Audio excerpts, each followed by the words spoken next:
এবং শিষ্য বললেন, গুরুদেব, আপনি তো এমন সময়ে কখনো বিশ্রামে নত হন না, এমন সময় তো কখনো বিশ্রামে যান না, তাহলে আজ কি এমন হয়েছে যে এমন সময় আপনি বিশ্রামে গিয়েছেন?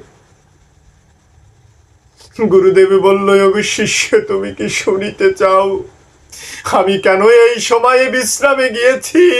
তুমি কি জানো না আমি কেন এই বিশ্রামে গিয়েছি? শিষ্য বলল, গুরুদেব, আমি তো এটি জানি না।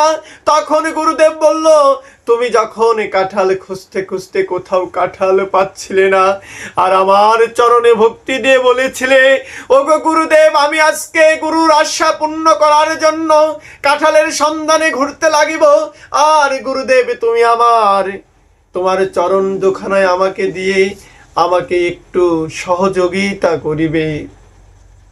যখনই শিষ্য তুমি আমার কাছে নত স্বীকার করে